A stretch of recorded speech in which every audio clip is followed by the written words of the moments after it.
Alright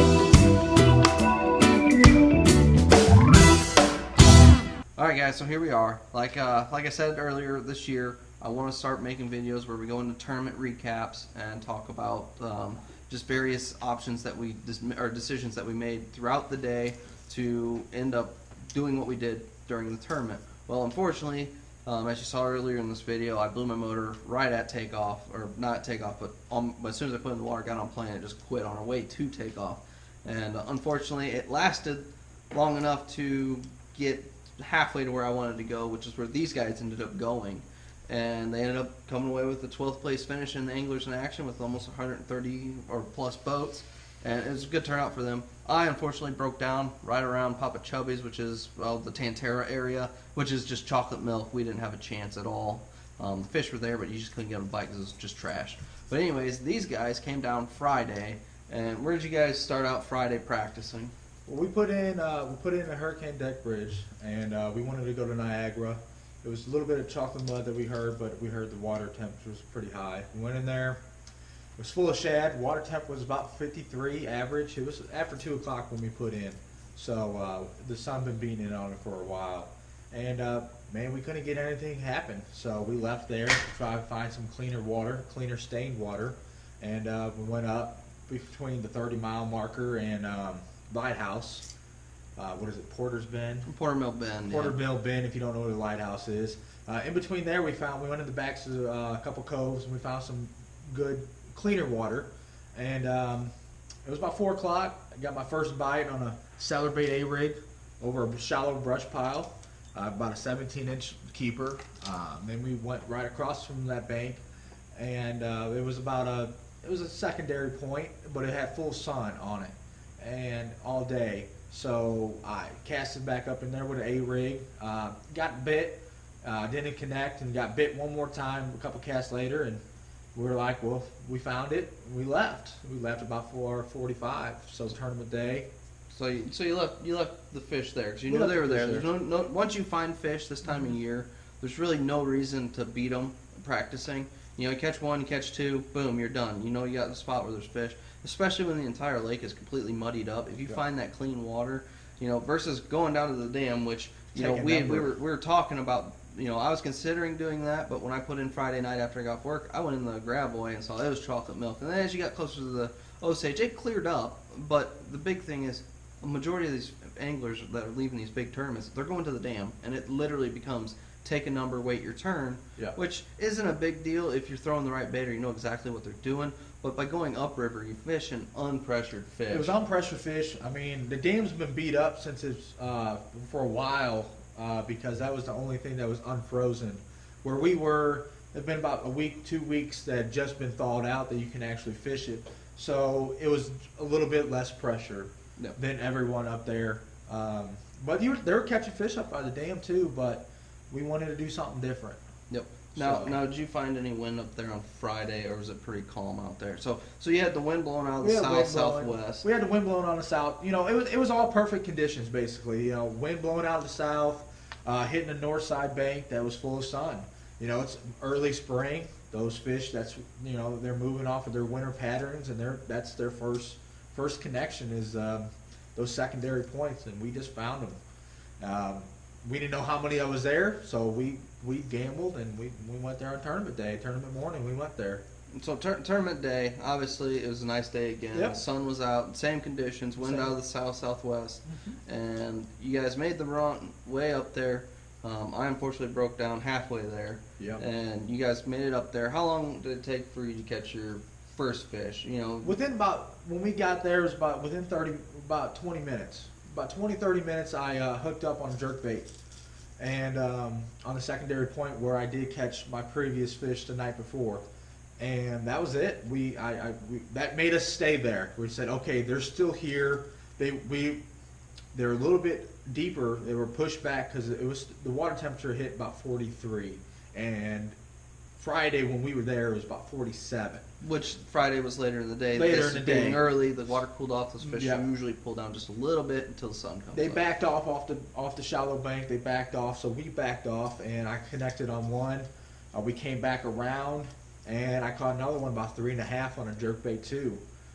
and we committed. We said we're gonna stay here. We got a couple areas that we caught fish the other day before, so we went and hit that brush pile, and I caught another one. So within about 45 minutes to an hour and a half, we had 3 fish in the boat, all on a jerkbait. Now, another key thing is, we were talking about the cleaner water between the Hurricane Deck Bridge or the Niangua to Portermill Bend area. The water was on the main river stained, but as you went into these pockets, you guys said the water was clear, which when I met them to grab my keys so I could go get my boat pulled out, I noticed that the water was pretty clear and in the backs of It these was pockets. clear. It's not as a lot of people think a jerkbait, it has to be crystal clear water. But 3-foot visibility is yeah, great. That's when awesome. I fished with Wayne Fitzpatrick last year in the BFL, he taught me a lot about dirty water with a jerkbait early spring. What he did, and he showed me, it gave me more confidence in the little bit of stained water that I approach with a jerkbait, because usually I'd be like, well, I need clear water for a jerkbait, but it's just you have to change the color up, and you got to slow down. That's what they wanted. That was the big key. It's very frustrating, but they wanted real slow jerks and about 9 to 10 second pause in between before they even committed. And sometimes I had to even go 15 seconds. Which is hard to do. It's very hard to do, but I was very confident in the area that there's fish there. So we stayed there, and we fished it real slow. I mean, it was just slow, just a jerk, let it sit there for about 9 seconds, then a little jerk, let it sit. And they wanted it. Between the hours of 9, or between about 8:30 and 11 o'clock or 1 o'clock, the jerkbait was on. I caught 7 fish on a jerkbait early off, 2 shorts, and we had 4 keepers in the boat by 10:30 with just a jerkbait, and it was just real slow and just soaking it, letting the hook thrust basically. So the jerkbait played key, but then later on in the day, you got your upgrade bites. Yep, we did. My partner Bob, he was throwing a Celebrate A-rig. They didn't want it early in the morning. He was throwing it all morning long when I was throwing a jerkbait, and they didn't want it. And so we came back. We went and got our 5th fish over on the other side of the bank that we were fishing, and he caught one on the A-rig in a shallow brush pile. So we left the other bank alone to warm up just a little bit longer, let that sun come up, and next thing you know, we made our truck right across along back to the secondary point. His first cast was real shallow, and he caught it was 471. It's 471 on an A-rig, real shallow. Right when it hit the water, 2 clicks of the reel, and it was on. And that was it. That was a huge upgrade. We upgraded a 13-inch Kentucky then. And then later on, that was about noon, 12:15 when we caught that. And then later on, I caught, we came back down the bank, and we're just soaking this secondary point. We were just going back and forth. Our GPS, we had the tracking unit on, and it is just black lines and black circles. This all we did, just circles, make it like we had a little milk run. And we just stayed in that area because we really didn't know nothing. We didn't really want to go run to something and go find fish. Don't leave fish. Don't leave fish. Especially don't leave fish this time of year, because there's going to be different waves coming in, and it's not getting ready to spawn yet, but they're moving out of their winter holes and they're moving up. And sometimes these fish just want to move up on those pea gravel chunk rock banks, and those big rocks hold heat. And they just those big girls go up there and warm up their eggs. They just sit there and just warm up their bellies and just lay there. And his biggest one her belly was bloody. Not like spawning blood, but just sitting there like she was just in those rocks, just getting cozy. So our next key bite was, I had a 15-inch largemouth earlier in the day. That was the first fish, little squeaker. And I was throwing, they didn't really want the Tackle HD crawl. They wanted something just real small and flat line, do nothing. And I was throwing a big critter crawl on a 4-aught hook with a 1/4 ounce pro tungsten weight.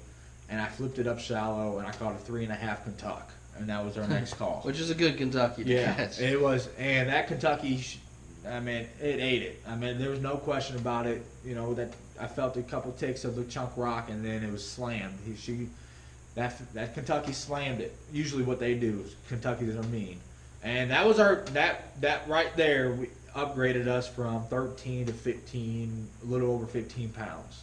Which And it makes a big difference. Big In difference. these tournaments, the Anglers in Action tournaments, you're talking about some of the best anglers in the area. And when you're talking this field, literally the difference between getting a check and not getting a check is sometimes less than a pound. ounces. And it gets so close that one fish probably bumped you up, what, 15 spots? Yes. At least? Yeah, because there was a lot of this tournament was real tough. By any means, it was Not only the real- bite was tough, just the field is tough. The field is tough. Yes, you're going against the best at Lake of the Ozarks. You know, ever from the great family generations of the Hibmans. You know, then you got the GOAT, Marcus Sikora. You got the Mr. Consistent, Roger Fitzpatrick, and his stick of a son now. You know, you got Wheezy. You know, I mean, you got all the top guys, Blakemanship. You know, They're all here. Bob Buterman, you know, Ben and Bob or Robbie, you know, they've been on fire earlier this year. So I mean, you got a stout field, and the conditions were tough, tough, and you had to be very, what's the word? You had to be patient, very patient, and very confident in what you were throwing. And committed to And sticking committing with it. Yeah, and just commit to it, and just grind it. We put our head down. We knew what we needed to do, and we fished, and whatever caught. That's all we caught all day was 9 fish. All day was 9 fish. We had 2 shorts, and we were blessed to have 7 keepers. And just 8 keep in mind, keepers, that's yeah. 9 fish more than I caught. Yeah, you know, we just had a couple of the right bites. Now we were just shy, a quarter of a pound away from the top 10. And 3 pounds away from the top 5. So I mean, we were there, but we one big fish away. That's what you need in this tournament. You at least need a big old 6-pound kicker. But here's the thing that I commend to Bob and Tyler here is, I live here at the lake. I work Monday through Friday. I don't really get to get on the water until after I get off work. But for these two to come down, I haven't really been on the lake at all. Last weekend we went out, like I said, we couldn't get a bite in the gravel. We went crappie fishing, had some fun doing that. Yep. But to come down Friday, put in a part of the lake that they really don't know, figure something out, put it together, apply it on Saturday, and then go catch a check in a field of 130 boats. Yeah, it was like 131, 132. I swear it was 175, but I was wrong. That just shows that the level of skill that these guys have. And, all these anglers that you see at the boat ramp, it's just nice to be able to sit, talk, and reflect. But at the same time, as a YouTube channel, as many of you guys are watching right now, I try to share what knowledge I have. Some of my spots I keep a secret, and some of the stuff that we talk about here, we want to help you guys get better. And we feel like sharing this information with you is going to help you be a better angler. Let's talk about the Seller A-rig here. What was the key you think it was for the fish for Bob, because he's not here right now? But what do you think it was that? Was it the dark color? Do you think it was the tail color? Was it the speed or what? It was a little bit of both, Nick. Definitely, we had lighter colored baits around because the water was clear. A little clear. Yep. And they keyed in on the dark. So this is the swim bait color actually that he was throwing. Okay. This is the size swim bait. This was his biggest one now. Mm-hmm. This was his big one. Usually your middle one is the biggest one. You have smaller ones. And that was a different thing too, because we were kind of throwing it up shallow. We weren't really deep throwing an A-rig. Okay, a lot of people think you got to throw it in that 20 to 30 foot of water and slow roll it. But we we started pouring our own little light jig heads with some big 4-aught and 3-aught hooks that we wanted, and this is an 1/8 ounce right here, and we had some 16th ounce weights, and we were throwing it up shallow. Yeah, and when you say shallow, you're shallow. talking I'm talking about like foot deep, 1.5 foot deep. We're rolling casting, over. casting up to like a half, like 6 inches to a foot, and just slow rolling it back. And if you got a really heavy swim baits and really heavy rig, you're gonna get you're going to get it hung up before you can even engage your reel. Yep. Basically. And that's something to keep in mind, guys. If you're throwing an A rig, don't think you just have to throw it deep. You can throw it shallow. The difference is you just got to change your jig heads that you have hooked up to your and your swim baits too. Your swim baits can't be big, bulky, heavy ones because that's going to add weight also. And you found a bunch of shad flickering. You had two different types of shad that I found. You found the big gizzards that were like 4 or 5 inches flickering all over in the dirty mud. Or once you found that clean water, you started seeing the schools of what, thread fins? Yeah, about 3 inches. And that makes a big difference. So when you start fishing around those thread fins, you need to adjust your bait size. Now, if you're out fishing the main channel and you find those big gizzards, then yeah, adjust to that. Right. But this time of year, those fish really key on those smaller meals and simple bites. And so that makes a big difference. And the water was clean, and there was a little bit of stain, but that chartreuse tail was definitely a factor. Now, was that the one that you caught the big fish Yep, on? that's what he caught. So that's the one it hit, which was that your only dyed tail on that one? That was the only dyed tail. And if you actually go back and watch my A-rig video, I talk about that. Always make your center bait the bigger one with a dyed tail. And different color. And a little bit different color, because for some reason, these fish, they always key in on the one that's different, the oddball out. Like whether it's a wounded fish or just something different, they can see it better. It just, for some reason, that's the one they go after. So. Yep, and it was a good bite. That 4-pounder choked it. It was right where it wasn't deep where you didn't want it to hurt the fish, but it wasn't shallow enough in the mouth that it could have pulled out. It was right in the meat of the upper mouth, and it wanted it. There's no question about it. So, but anyways, guys, so that's the tournament recap. Congrats to these two guys for doing pretty good and getting a check in a really tough field. And hopefully this helps you if you get on the water sometime this week or next weekend. It might be able to help you out. And congrats to all the guys that did really good in this tournament. Everything like that. And you're having a tough time this year because of the cold weather, slow down. Yep. Slow down. And slow way down. Yeah. If you think you're fishing slow enough, slow down even more. Yep. That was the thing. It's a lot of, you did put confidence in yourself and the confidence in the area you're fishing and the confidence in the bait that you're throwing. And it's real, can't even think of the word right now. It's hard. It's very tough to do that. You have to get your mindset like this is what I have to do to get bit, and just do it. Because if you start trying to rush through it, you're not going to get bit. Well, and another thing to remember is last year some of you guys went out and did really, really good. Some of you that are watching this channel, you did really, really good. But and then you're struggling now. The reality is, last year, this time of year, the water temperature was probably 10 to 15 degrees warmer. Yeah, it was. It was mid-50s almost this time of year, and that's pretty crazy. It was probably more like 51, 52.